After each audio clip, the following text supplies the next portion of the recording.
This episode is brought to you by SmartVestor. Connect with an investing pro near you at RamseySolutions.com/SmartVestor. Let's get to Eric in Chicago. Eric, how can we help? Hey, guys. Thanks for the call.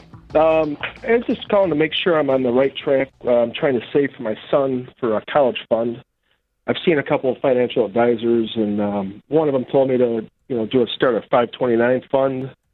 And another one I talked to said start just a Roth IRA because I'm a little bit older. So I ended up doing that 3 years ago. And he said, since I'm older, I could, withdraw that money at 59 and a half with no penalties if I wanted to use it for his college. And if he doesn't go to college and I had a 529 plan, I'd have a penalty.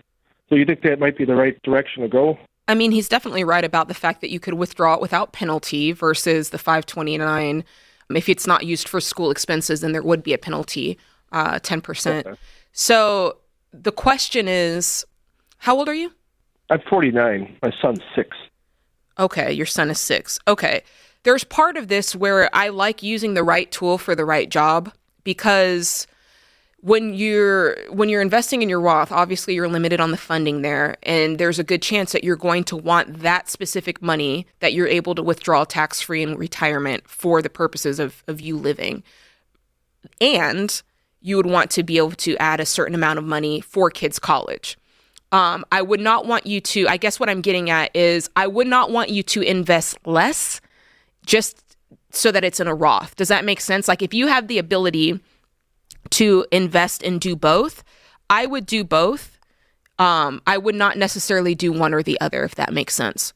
So okay, yeah, I've been maxing it out for the last 3 years. So. Right, and if you've been maxing it out and that's part of your normal 15%, the 15% off of your gross income, I would continue to do that, because baby step 5, where you're investing for kids' college, is in addition to that 15%.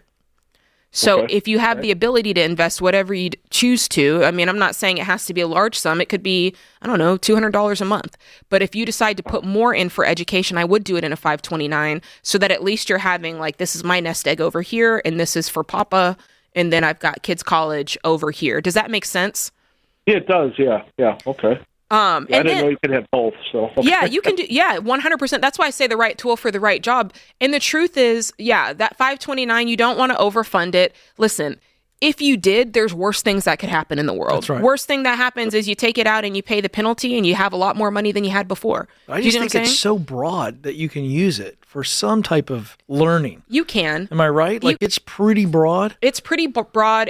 You can change the beneficiary. So if you have a grandkid on down the road and you say, okay, I can, whatever Junior didn't use, I can pass it on to Grand Junior, and that person can use, right? So you have the ability to change who it's for. And over time, if they want to take it and there's extra money in there after education, they can turn it around and they can convert it to an IRA at the yearly rate, if that makes sense. So if it's $7,500, they can contribute that much and transfer it year after year. Does that make sense? Yeah, totally. Yeah, it does make sense. Yeah.